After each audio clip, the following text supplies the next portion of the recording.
Hey everyone, आप लोग कैसे हैं? मैं बहुत अच्छी हूँ। तो चलिए स्टार्ट करते हैं। रिप्रोडक्शन इन ऑर्गेनिज्म स्टार्ट तो हमने पहले ही कर दिया है, लेकिन चलिए इसको कंटिन्यू करते हैं। ए सेक्सुअल रिप्रोडक्शन, प्रीवियस वीडियो में हमने ए सेक्सुअल रिप्रोडक्शन विद गैमीट किया था।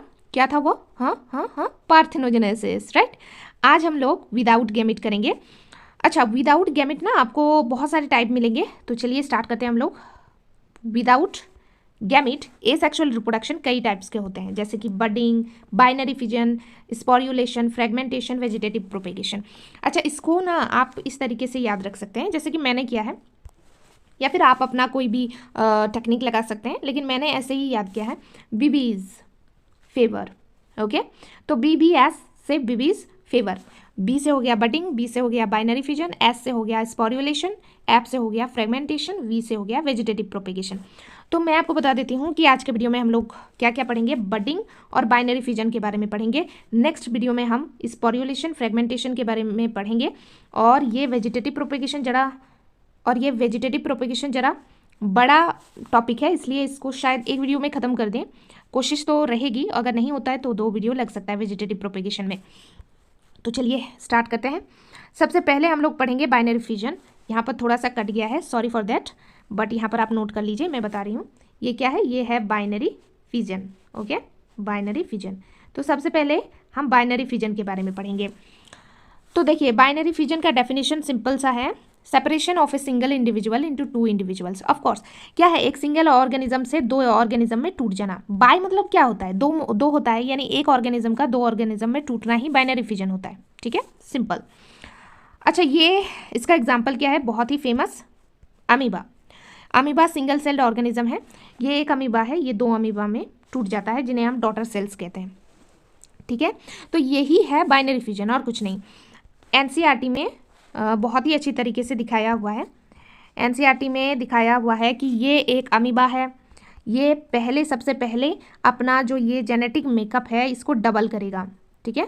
अपना जेनेटिक मेकअप डबल किया, उसके बाद 2 अमीबा में टूट जाता है, ठीक है।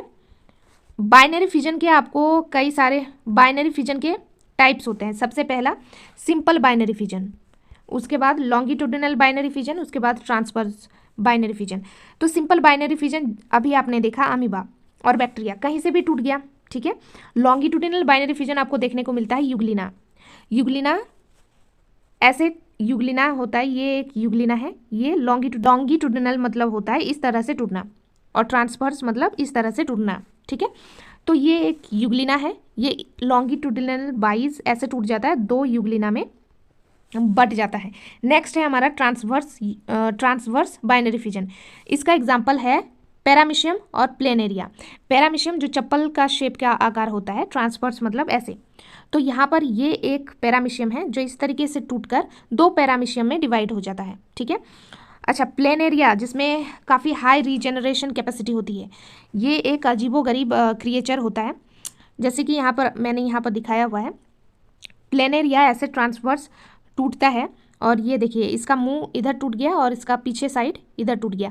और ये क्या करता है? ये मुंह जो टूट गया है ये अपना पीछे वाला जितना भी मटेरियल है ये जनरेट कर देता है, और जो पीछे वाला साइड में मुंह टूट गया है वो अपना मुंह जनरेट कर देते हैं। हाउ वियर्ड, लेकिन ये होता है। अब नेक्स्ट हम लोग बात करते हैं बडिंग, ठीक है। बडिंग आपको देखने को मिलता है हाइड्रा में। हाइड्रा जो है सेक्सुअली भी रिप्रोड्यूस कर सकता है, एसेक्सुअली भी रिप्रोड्यूस कर सकता है। तो हाइड्रा में क्या होता है कि ये एक हाइड्रा है, हाइड्रा के यहाँ पर एक छोटा सा हाइड्रा, बेबी हाइड्रा यहाँ पर ग्रो हो जाता है, और ये कुछ दिनों के बाद यहाँ से डिटैच हो जाता है और एक न्यू हाइड्रा में कन्वर्ट हो जाता है, ठीक है।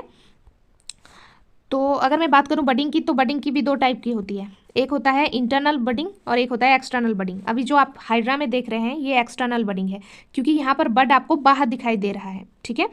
उसके बाद outer surface of the body, okay. इसका एग्जाम्पल ईस्ट भी है। ईस्ट मैंने यहाँ पर ड्रॉ किया हुआ है, देख सकते हैं आप। ईस्ट में भी ये कई सारे बड बनते हैं और ये एक न्यू ईस्ट का फॉर्मेशन कर देते हैं। ये एक्सटर्नल बडिंग का एग्जाम्पल है। अगर मैं बात करूँ स्पॉन्जेस, ये इंटरनल बडिंग का एग्जाम्पल है। स्पॉन्जेस यहाँ पर मैंने बनाया हुआ है, ये एक लास्ट टॉपिक है इस वीडियो का। तो स्पॉन्जेस में क्या होता है कि जो आप नहाते हैं वो तो आर्टिफिशियल स्पॉन्जेस हो गया। पुराने ज़माने में एकदम आपको फ्रेश स्पॉन्जेस मिलता है जो एक डेड ऑर्गेनिज्म का बॉडी होता था। ठीक है, ये जनरली आपको सी वाटर में देखने को मिलता है, फ्रेश वाटर में तो बहुत कम ही स्पॉन्जेस आपको देखने को मिलेगा। तो यहाँ पर ये स्पॉन्जेस में सिर्फ और सिर्फ सेल्स होते हैं, टिश्यूज़ बिल्कुल भी नहीं पाए जाते और इनके बॉडी में इस तरीके से छेद होता है। ठीक है, अगर आप इसे एक चांटा मारेंगे तो ये पूरा का पूरा सेल जो है बिखर जाएगा, उसके बाद थोड़ी देर बाद ये फिर से जुड़ जाएगा। हाउ वियर्ड, लेकिन ऐसा होता है। तो अगर मैं आपको इस स्पॉन्ज को इस तरीके से काट के इसका ट्रांसफर सेक्शन आपको दिखाने की कोशिश करूँ तो कुछ इस तरह से आपको दिखाई देगा। और इसके अंदर ना ये बड रहता है। तो बड कहाँ पाया जा रहा है? बॉडी के अंदर, इसीलिए ये इंटरनल बडिंग का एग्जाम्पल है। और इस बड के अंदर सेल्स पाए जाते हैं जिनमें ये खूबियाँ गुण होती है पूरा का पूरा स्पॉन्ज को, एक न्यू स्पॉन्ज को जन्म दे देना। इसे कहते हैं आर्कियोसाइट्स और इसके पूरा बड को कहते हैं जेम्यूल। ओके, और इसके बाहर आपको एनसीईआरटी में दिखाया गया है और मैंने भी यहाँ पर बनाने की कोशिश किया है। इस तरीके से चावल जैसे तीखे तीखे कुछ इस तरीके से ड्रॉ किया हुआ है। ये कुछ नहीं, ये सिलिकॉन का बना हुआ है, ये स्पेक्चुअल जो बड को प्रोटेक्शन देता है।